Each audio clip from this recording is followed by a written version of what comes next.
Welcome to the official Tezos Who's Number One 19 press conference presented by Fat Tire.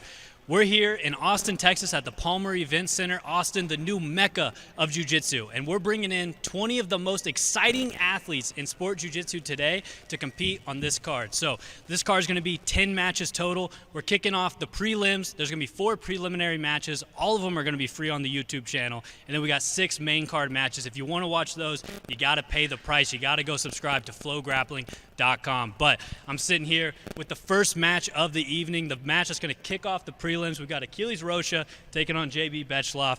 So both of you making your Who's Number One debut. I'll start with you, JB. What does it mean for you to get to compete on a Who's Number One card like this? It's a really good opportunity. I think this is one of the biggest promotions in the sport, and just hope they keep calling me back. For sure. Achilles, same question to you. Like what he said, it's a huge opportunity, especially for me to prove my jiu-jitsu to the world. You know, it's gonna be on FloGrappling. Everybody's watching. It's gonna be awesome. So both of you making your debut, but you also both have a lot of experienced athletes around you where you're training. Obviously, Achilles, you train under your father. Wagner Hosha, your sister Jasmine's competing on this card. I just want to ask a little bit, you know, did Wagner, did Jasmine, did they give you any advice, any tips leading into this one? Not really tips or advice, just continuously pushing me in my training, always making me better. You know, that's it. For sure. And JB, at B Team, obviously there's a ton of guys not only competing on this card, but competing on a lot of Who's Number One cards. They give you any advice leading up to this? It was just nice to have them around so that we could all do 15-minute rounds. It's much easier when other people are doing it because it's something that's hard to do, you know. It was just nice to have all the guidance around for sure. Definitely. And so it's kind of a coveted spot to kick off the whole event. You know, a lot riding on that. You know, everyone tuning in at home, it's got to be exciting. So I just want to ask you, I'll start with JB. What can the fans expect from you when you take the mats and kick things off for the whole card? Lots of scrambles, lots of action, and hopefully we can get it done, you know. Awesome. Achilles, same thing. Yeah, had like super too much scrambling to even say. I definitely think we're gonna take the fight of the night. So. All right, looking forward to it. So that's going to be your first match on the prelims. Up next, we're going to talk to Ben Eddy and Carlos Enrique.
All right, welcome back to the Tezos Who's Number One 19 press conference presented by Fat Tire. So actually up here we got Helena Cravar and Healy Dayan. They're going to be competing in the women's featherweight division. So I'll start with you, Helena. We've been seeing you on the ADCC Open circuit. Obviously, you've been making waves. You made some waves last year at West Coast Trials. But how's it feel to be here competing on Who's Number One? Yeah, it feels really amazing. I'm really thankful for the opportunity, and I can't wait until tomorrow to be able to showcase more of my skills, and I'm really excited. Awesome. And then Healy, you were actually a last-minute addition to the card. Ali Wolski got injured, and you stepped up. What made you want to step up and take on Helena? It's obviously a great opportunity. As soon as I heard that Ali was out, I just put my hand up and saw if I could, compete. Awesome. Okay, so I want to ask a little bit about Helena. What do you think the fans can expect from you when you take the mat, and how do you think this match ends up? Usually when I'm competing, I try to attack the submission as much as I can. It's whether it's a choke, armbar, leg lock, I'm always going for a submission until I get one. So hopefully tomorrow I'll be able to get another submission. And Healy, what can the fans expect from you? My cardio feels good, so I'm not expecting to rush the match. Definitely a lot of passing. I don't think people have approached this match strategically, in a way to be successful, obviously. So yeah, a lot of passing, potentially the full 15. Yeah. Awesome. So the second match of the evening is going to be a B Team versus New Wave showdown. You can watch it for free on the YouTube channel. But up next, we're going to talk to Ben Eddy and Carlos Enrique.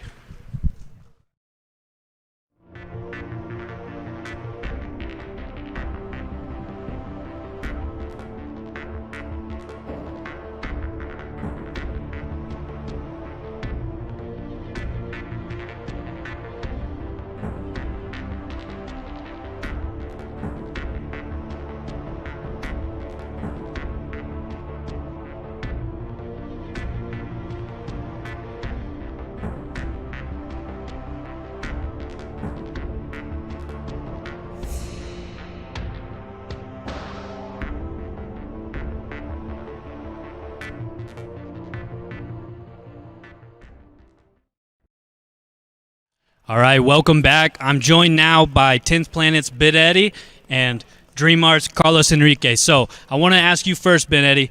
You're obviously the Hindulatine expert. Give us a little breakdown on how you came to be known as the Hindulatine guy. It didn't exist before I created it, so I guess that's how I'm known for it. It's just a crazy move that I can pull off sometimes. It's one of those trick shots that I have as an athlete in the sport. Yeah. So, Carlos, you compete obviously a lot in the gi, a lot no gi as well, but I'm curious how you're going to come up against Benetti's kind of unique style of jiu-jitsu. Have you thought about that much? I think it's my games. Like I do a lot of scrum, so I think with no gi is better for me. I fight a lot of time with gi, but sometimes I feel the guys like lock me because I have grip, have gear, no. Mm-hmm. So I think with no gi is better for me because this is my game. I do a lot of scramble, I move very fast, So I think it's because I have my game with no gi. I think it's better, For sure. Yeah. All right, and then Benetti, I want to ask you, you're competing here on Who's Number One. What would it mean for you to not only come out here on Who's Number One, but also leave with the victory? It'd mean a lot. Who's Number One is probably the biggest show we got going in jiu-jitsu right now. So I really want to put on a good performance. Winning means more matches. I'm taking it super seriously. It's a big deal. And Carlos, same for you. You're here on Who's Number One. What does it mean for you to compete here, but also what would it mean to get the victory? Who's Number One is a big opportunity for me, It's my debut here. I'm very excited for do this match. I think it's improved a lot on my career, Yeah, I'm very excited for this fight. Awesome. So this is going to be the third match on the prelims. You can watch those free on YouTube. Up next, we're going to talk to Sebastian Rodriguez and Oliver Taza.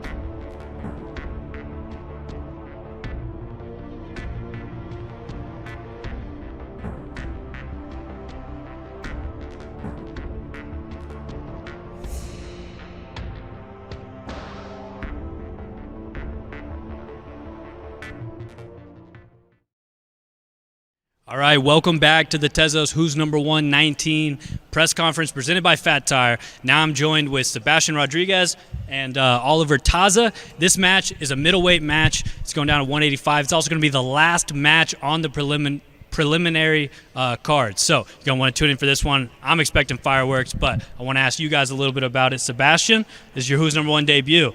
What does that mean for you? I'm really excited, really happy to be on the card.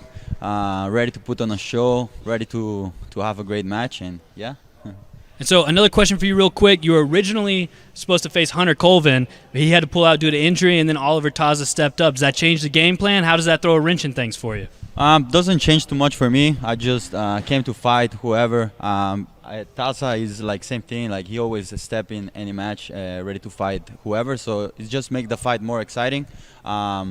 Either Taza or Hunter. I know it's gonna be a great match.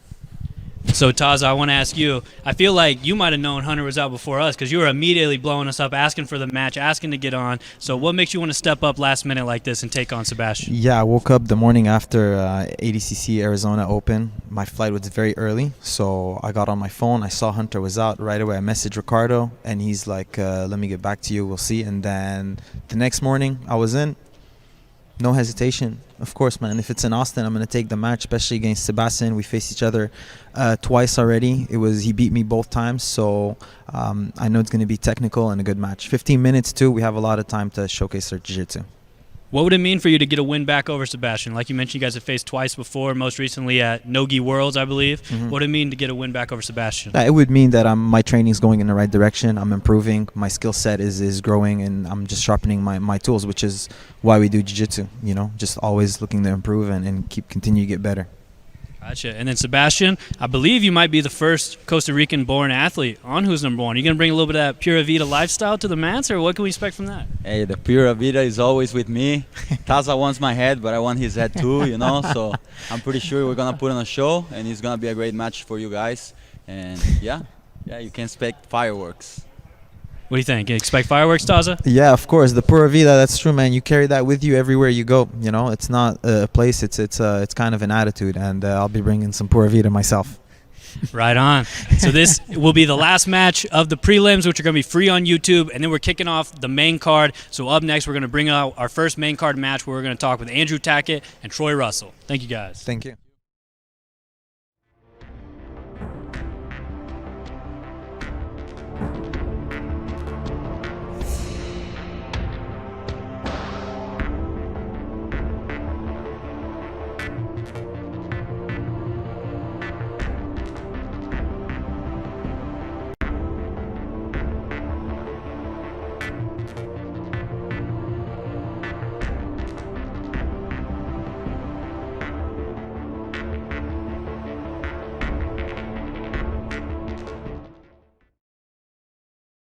All right, now I'm here with the competitors in our first main card match of the evening. We got Andrew Tackett and Troy Russell. So I'm going to start with you, Andrew. I could be mistaken, but I believe this is your first time competing on the main card of Who's Number One. Am I right? It's actually my second time. Second time, okay. Mika Gavallo and I, that was my first time on the main card. That's right. Okay, so how does it feel to be back here on the main card at Who's Number One? It feels amazing. You know, I'm excited that I get to display my jiu-jitsu and just everything on the main card, because the prelims are amazing because everyone's like not tired yet, but I'm glad that I'm the first fight, so everyone's still like anxious and ready to go. So I'm freaking stoked. Do you think you're going to be able to help set the tone for the main card, kicking things off? Oh, absolutely. I know Troy Russell's a freaking scrapper, and I know I'm a scrapper, so we're going to set the pace for everyone. Good luck keeping up, guys, because we're going to be going after it.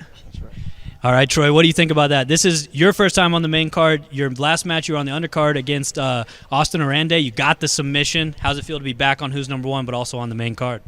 It's a dream come true. Every time that I get to compete here, it's such a huge opportunity. It does so much for my brand. And having an opponent like Mr. Tackett sitting across from me, it's been all the motivation that I needed to train my ass off and come as well prepared as possible. I'm curious to ask you, what do you think it's going to take from you to edge out Andrew and get the win on submission? What do you think it's going to take? That's a hefty task. But I do think that with all of the wrestling preparation I've done, I'm going to have some good opportunities from the feet. And then I also want to play into the leg game without giving too much away. I think that that's where I do my best work. So I'll be looking to attack Mr. Tackett's legs. Very nice. Dang, I'm Mr. Tackett. Okay. Yeah, you're not Mr. You're just Troy to me. Uh-oh. Maybe after the match I can get Mr. again. Oh, man. All right, Andrew, what do you think it's going to take for you to get the victory here? I know Troy does have a very good wrestling game, and I know he's very skilled in his guard. He throws up submissions constantly, and he has a very good leg lock game. So I think where I'm going to shine is just keeping a consistent pace on him and not breaking when he attacks me. So I think tomorrow, it's going to be just who can pull off their game. If I can take him down, if he can take me down, if I can take his back, if he can leg lock me. So it's going to just be very exciting to see that. But I've been training very hard, and I feel very prepared for this match. So I'm ready for the task ahead. Let's go. All right. Very nice. Should be absolute fireworks from the rip here on the main card. So thank you both. Up next, we're going to talk to Nikki Ryan and Renee Souza. I love you guys.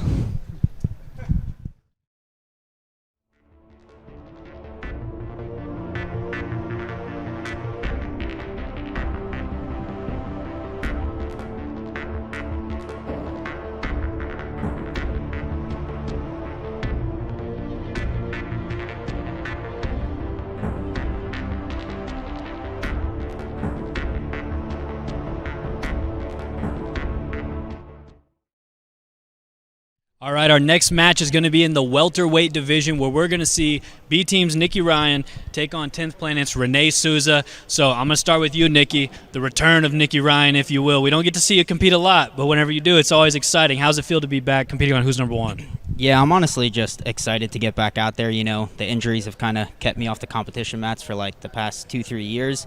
You know, I had the match with Dante, then ADCC, then I fully tore my ACL, so I was out for a while. But yeah, just excited to get back out there. So the last time you were on Who's Number One, like you said, was against Dante Leon.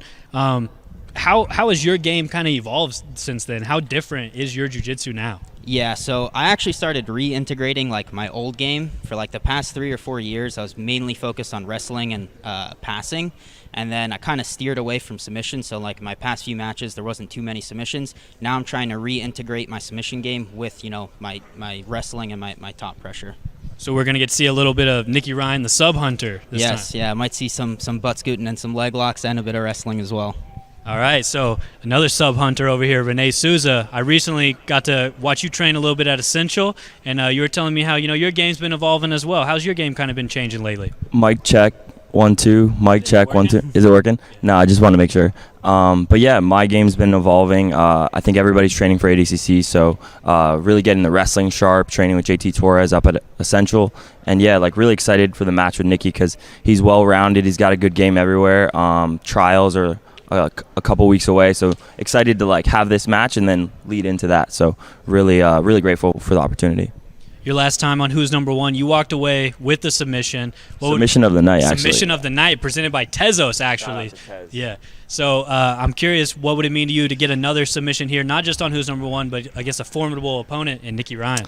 Yeah, I think Nikki No Knees, as Craig calls him, is a really good opponent, and I think he knows how I fight. I only fight forward, so either I'm going to get submitted or he's going to get submitted, and it's just going to be a really good war. I'm going to put it out on the line, and I don't think he's going to go backwards either, so I'm really looking forward to scrapping tomorrow night. What do you think about that, Nikki? Do you think it ends in submission tomorrow? Yeah, I mean, neither one of us are known for stalling. You know, we're always pushing the pace, so I definitely see ending in a sub. What are the odds you go for a buggy choke? Oh, 0. My knees can't handle that. I'll tear my other ACL for sure. I'll give Nikki $500 if he hits a buggy choke. So, on me, yeah. You're gonna go for it? I'll submit myself if I try a buggy choke. Trust me. All right, well, there you have it. Tune in tomorrow to see if Nikki Ryan is going to submit himself with a buggy choke. Yeah, go ahead. I just want to say a shout-out to my sponsors real quick. Fuck, Pat's Bethlehem, Peace Love Little Donuts, Fat Cat Athletic Club, Team Bruno, Mobility Doc, everybody that helped me get here. You know, it's a tough match, but really excited for it. Shout-out to Fat Tire, Tezos, Big Trey right here, everyone. Much love, guys.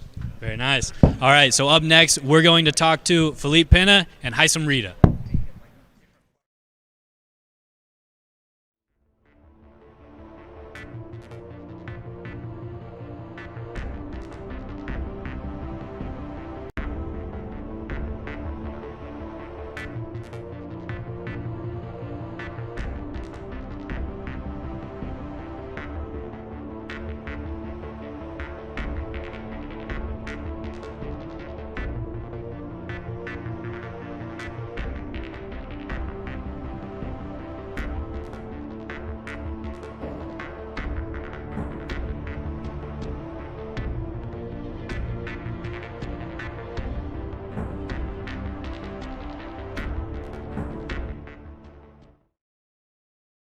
All right, up next we have a match in the heavyweight division. We got the big boys up here now, both of them weighing at 230 pounds. We got Felipe Pena and Haisam Rita. I'm going to start with you, Felipe. Your last match on Who's Number One was against Nicky Rod, who's now actually a teammate of Haisam's, but overall, how's it feel to be back on Who's Number One?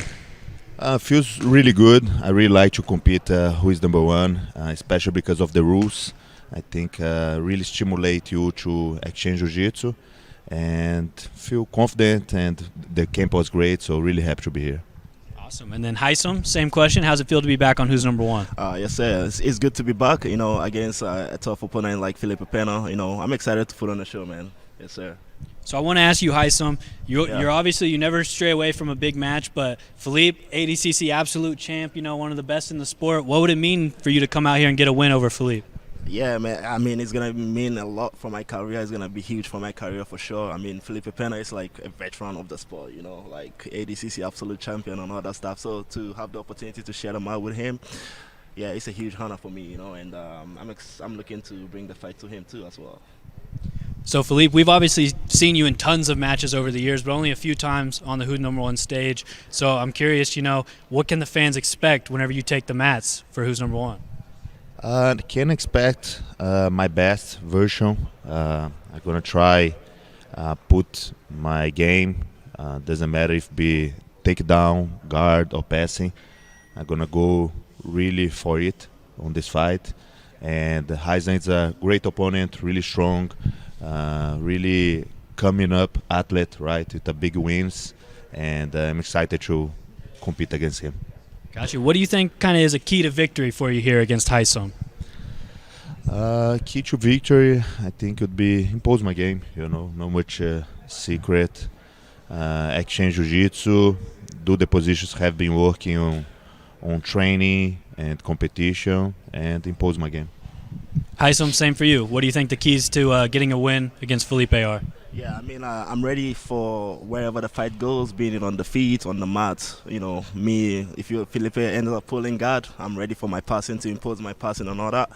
And I'm really hoping for like a big show, you know, like not like a slow fight, hoping to like, you know, we both like to scramble a lot. You know, watching Felipe Pena, some of his scrambles are really nice. I live on scrambles too, so I hope we can put on the show tomorrow, man. Yeah, let's do that. All right, I'm looking forward to it. We're going to see you guys compete tomorrow, Thursday, August 10th on FloGrappling. Up next, we're going to talk to Dante Leon and Ethan Krellinston.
All right, up now we have our first title match of the card. We're going to see Dante Leon and Ethan Krellinston face off for the 155-pound title. I'm also seeing some stuff online about this being the King of Canada match. I just want to ask you guys, first of all, you know, what would that mean to you to not only get the 155-pound belt at Who's Number One, but also to be declared the King of Canada? It means everything. WNO belt plus the King of the North title. I think it means a lot to both of us. And I'm pumped to see who Ned Stark truly is. Dante, same question for you. I think the belt's the biggest thing. I see Canada as being unified with the U.S. as far as like we're like the North Americans. You know what I mean? I don't see myself as being completely separate from Americans, or like I'm a different breed of white North American dude because I'm from Canada instead of the U.S. So I think it just helps unite us. But the title's the big thing. We want the title. Ethan wants the title. I want the title. So that's the big thing right now. So Dante, this is your second match at 155. We saw you face Juan Alvarenga. So I'm just curious, how do you feel at 155, and what kind of made you want to drop down to 155?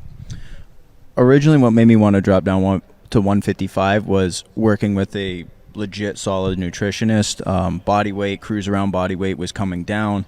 I gave up hopes about growing. I thought I might get bigger. I thought I might get taller. I thought I might gain some more weight, but fuck, 5'8", that's how it's going to be. So good height and good range to get into that 155 to 170 and be that two-division athlete, rather than a 170 going up to 185 where I'm just really, really, really undersized. So that's part of it. Not having a lot of matches actively at 170 was another thing that was kind of holding me back. So went down to 162.5 for a day of weigh-in, felt great. Went down to 155, felt good. And then this time I decided to do it, feel even better, cut the weight even easier, was able to hydrate even more, not dehydrate basically whatsoever. So feeling really good here, feeling like this is one of the divisions where I belong. So I think I'm here to stay. Ethan, I'm curious what you think about Dante dropping down to 155 and just overall just him as an opponent. Yeah, I mean, I too gave up hopes of growing a long time ago, so here we are at 155. Early in my childhood, I had aspirations of going to 200, 205, but that dwindled and evaporated quite quickly. So, yeah, all jokes aside, here we are. Me and Dante have been competing in separate weight classes for like years. I remember like sort of as soon as I could really, far back as I can remember, breaking into the scene, I've been seeing Dante out there killing it. He's been doing damage at 77 kg. He's a bronze medalist at a weight class above mine, so that's huge opportunity. You saw him versus Ruan last WNO. He looked great, so I don't think the weight cut's much of an issue. I'm waking up around that weight, so it's pretty much both of us have the free reign to just focus on the match, and it's going to be a scrap. Clearly is going to be match of the night. I don't know if anyone gets match of the night over us, then I think we fucked up. But it's going to be good. Yeah, I think if you were a betting man, then this would for sure be the match to put your money on to potentially win match of the night. I'm curious, Dante, what do you think? You think this is match of the night potential? Yeah, I do. But I think, Jasmine's always really gritty, and she always has really exciting matches, and she's paired up against a super tough opponent as well. Andrew can always be, Andrew Tackett can always be really entertaining and really crazy. You know what I mean? It's hard to I don't want to hype it up too much and then we just fucking blow it and then it sucks. You know what I mean? I wanna go out there with the focus that I want to take Ethan out and I want to win this title. I don't want to have like a really cool, fun match to lose to him. I would rather beat him in 2.5 minutes than have a really cool, fun 15-minute round. I mean, I'm prepared for all of it, but I'm trying to win this fight. If I do it in really exciting fashion or I just beat the snot out of them and walk out of there unscathed, then is what it is. You know what I mean? So it does have all the makings and it does have all the, stylistic matchup to be a very, very exciting match. And Ethan is very tough. He is very hard to submit and put away, but, the goal is to win. The goal is not to fucking come out here and, be artsy-fartsy. The goal is to win this belt, man. No artsy-fartsy behavior from Dante Leon in this one. Ethan, what's your expectation for this match? How do you see it playing out? Look, I definitely want to win just as bad as Dante, and I'm obviously coming out there for the belt. As for artsy-fartsy, I don't know, but we'll see. It's going to be entertaining pretty much no matter what. And again, it's like he said, like I'm coming out there to win, and if it's a 2.5 quick sub, then so be it. But a lot of good matches to hype up on the card. That's pretty much it. What was your question? Just how you see the match ending up. Look, I'm going for the sub. I'm going for the kill. And again, to reiterate, if it is quick, then so be it. But if it's grueling and brutal, then yeah, I'm ready for the deep waters. And yeah, let's go. Dante, how do you see this match ending? Me winning. Honestly, I just see me winning. I just see me being able to implement my game there's a lot of unknowns with Ethan. I've never competed against him before. It's hard for me to pull up some other opponent who has a similar style to him. He's very unorthodox. He's been in many different camps. He's been through many different competitions. He excels in many different rule sets. So it's really, really hard to get a good, accurate read on him to be able to say, hey, this is what's going to happen, and this is how I feel this is going to be. So, that's tough. But I really don't think that I am outmatched in any area, especially in this rule set at 155 or 170. So I definitely see myself winning. I see it's going to be a challenging match, regardless of if it's like a quick sub, a quick finish, as well as I can get to my game and get way ahead, or it's going to be neck and neck. Either way, it's going to be tough because he poses a lot of issues. So, that's nothing that I'm not prepared for. That's nothing that I haven't prepared this whole camp for. So, I'm prepared for it. I'm prepared to go into the fire as usual, and I see myself winning this fight. All right, looking forward to this one. I do think this one kind of has Fight of the Night written all over it, but we'll see how it plays out. Up next, we're going to talk to the other title match on the card. We're going to talk to Ffion Davis and Jasmine Rocha.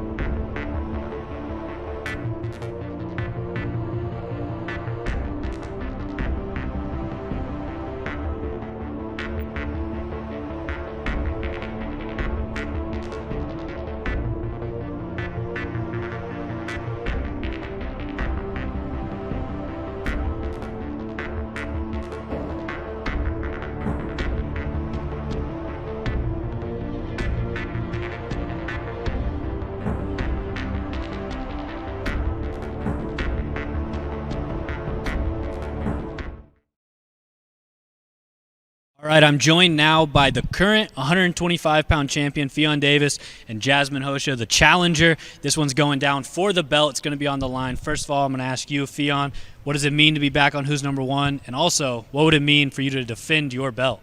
I'm very excited to be back. I think it means a lot to hopefully win back the belt, just because it's been such a long time since I was on here, and I'm excited to be back and get competing again on shows like this. Yeah. So last time you were here, it was against Natalie Ribeiro. It's where you won the belt, and I believe that was before you switched over and started training at Essential. So kind of how's your game changed? What's it been like at Essential with JT? Just kind of what's your life like now? I feel like JT's got a style that I really love and try to emulate myself. Obviously, like a little version. That's a supermarket if you're not European.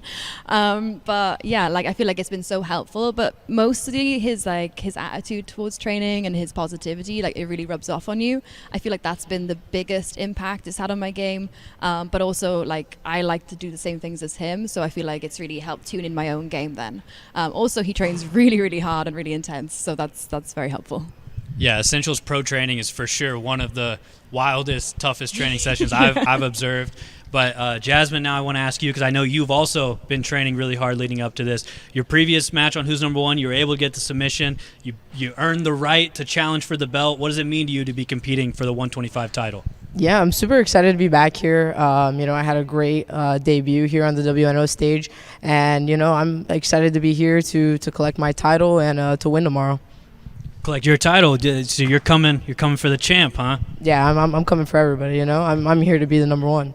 What would it mean to you to get a win over Ffion and not just get the belt, but Fion's obviously one of the most established females in the sport today? I mean, it would be awesome, to go tomorrow, and beat her up and submit her like I plan on doing.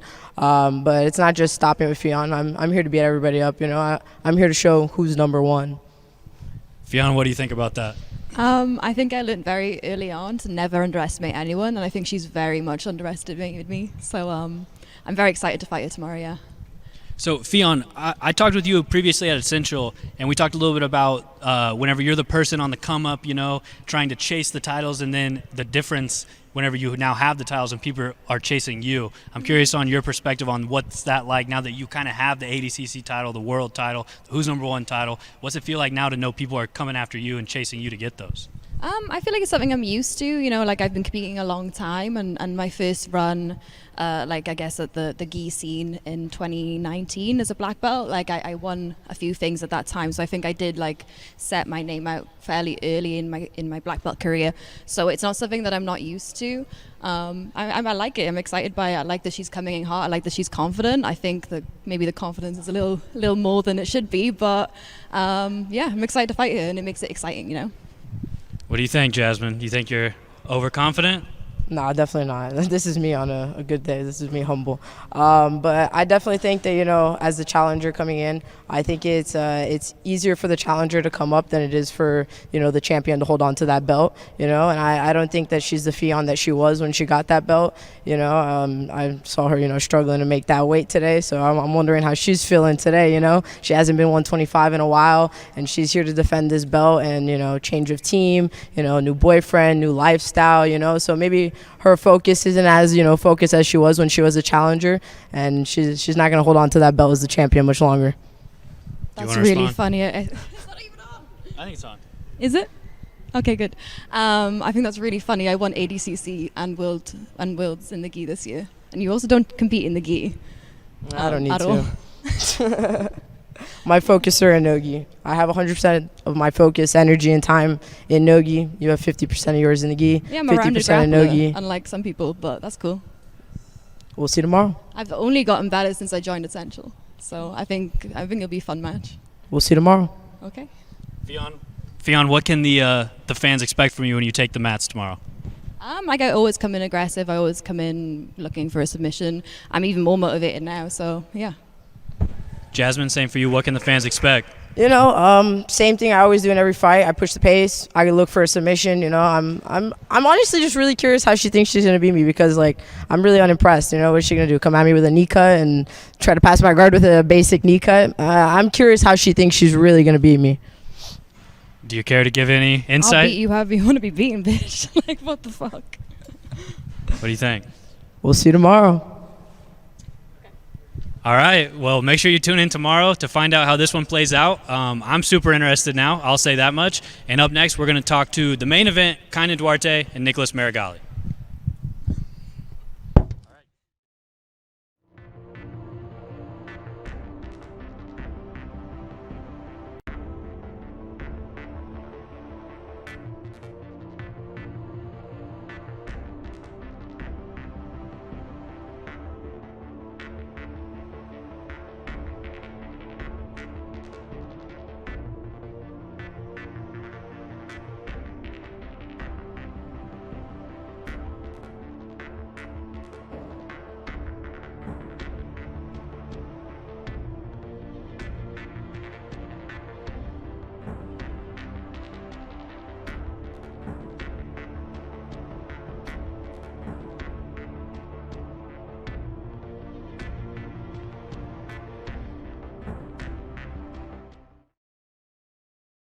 All right, here we are with the final match of the evening, the main event. This is the one everyone's been waiting for. We got Nicholas Meregali and Kaynan Duarte. Kaynan finally back on Who's Number One. I'll start with you. It's been a while, man. How's it feel to be back here on Who's Number One?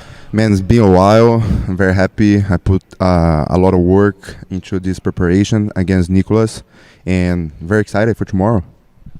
So Kaynan, another big match for you on Who's Number One. I think this is probably your biggest no-gi test yet. What does this match against Kaynan mean for you? Yeah, this is so far my the biggest no-gi challenge that I could face in this short no-gi career, and I feel great. My camp was not as long as I was expecting, because I had my match against Cyborg like 6-7 weeks ago. But definitely was some good step that I had to face before I have a challenge of this caliber against Kaynan, and I feel great. So I want to ask you a little bit more about your camp. What was your camp like? You know, how much is John Danaher helping kind of, you know, craft that camp and get you prepared for an opponent like Kaynan? I mean, John is pretty much building my entire no-gi game from like nothing to somewhere, and I had a great time. So because this match is definitely being the toughest one that I could face in this like Nogi career. So also my teammates, not only John but like Gordon, Giancarlo, Luke, and Big Dan, and all the team, they kind of put more effort on my preparation this time, and I felt a different vibe. Of course, not as close as a HCC camp that I did last year, for example, but definitely was a different atmosphere, and we are ready for whatever happens tomorrow. And so, Kaynan, I want to ask about your camp. I know you've been taking this one pretty serious. What's your camp been like at Atos? It's been great. I've been training for like 10 weeks, and as respect for Nicolas, I know that he's a very tough opponent. I put a lot of work. I really want to win this match. And I've been working everything because, you know, like in the mats, you never know what's going to happen. So I'm ready everywhere, and we're going to find out tomorrow. Yeah. So you guys kind of have a storied history, but most of it, or all of it so far, takes place in the gi. You guys are 2-2 currently in the gi. This is your first no-gi match. I'll start with you, Nicolas, but I was wondering if you could kind of, recap your history with Kaynan a little bit. So we are 2-2. So first match we had kind of won by advantage, if I'm not wrong. Yeah. Second match I won by submission. Third match he won by referee decision, and the last match I won by advantage. No, referee decision as well. So we always had like matches back and forth. So it's always a strategic fight instead of something that we open much the games, because we are high level athletes. So it's a little bit different and more difficult. We find great movements in a match. So yeah, so I can see the match tomorrow going pretty much for the same like type of like environment. We're gonna expose ourselves for sure, but we know that it's gonna be hard get any great position on each other. So if we get something, we're gonna have to capitalize. So this is why the matches, they are kind of like tied and not as like exciting for the public sometimes. So Kaynan, anything you want to add to the history of you and Meregali? Yeah, like he said, we are 2-2, but it's already passed. Now I'm very looking forward for tomorrow. And I think tomorrow going to be a very exciting match. I'm going to do my best to push the pace all the time. It's 15 minutes. I train a lot for this match. I'm really confident about this camp, and then I'm going to push the pace. I have feeling very confident. I feel that my cardio tank is really good, and then just looking forward, man. Excited. What changes about this match, not only because it's no-gi, but also just in what you're going to bring to the table tomorrow? I think the difference is, I really like the difference between super fight and tournament. Sometimes you have a lot of matches before against the main event. Let's say we have a tournament, and then the two main guys, they put each man in one side, right? And before the match happens, there's a lot of other matches, and then sometimes the guys expend a lot of energy, get tired. Some guys face someone that is better than the other. But a super fight, I just prepare myself for fighting against Nicolas, and he prepared himself to fight me. So it's like one-on-one against each other, and we're ready to go. Nicolas, how do you think the match changes being not only no-gi, but in this specific instance taking place tomorrow? I'm a little different than Kaynan, so I do prefer tournaments, because I like to warm up myself, like not only like the body aspects, but also mentally. I like to feel sharp, and I love compete, so as more as I can spend my time on the mats, so I feel like just grateful for that. So a super fight, we're gonna have probably tomorrow 50 minutes. That is the maximum time that we can spend on the mats. In a tournament, maybe we can fight like 40-50 minutes, because we do our weight category and also open class. So I do prefer tournaments, but the fact that this match is gonna be a no-gi fight, it definitely changed. He has more experience than me. I cannot be delusional right here and say that he's not. He doesn't have more condecorations in his no-gi career than myself, but I can see the fight going on the same way, because even I'm not being mainly known about my no-gi game, my technical level is just like I'm on the highest level possible in this sport. So even I don't have as much as experience and time on the mats fighting no-gi, I'm still having my technical skills by my side, and it's just going to be about time to figure it out how it's going to work tomorrow. How do you see this match ending?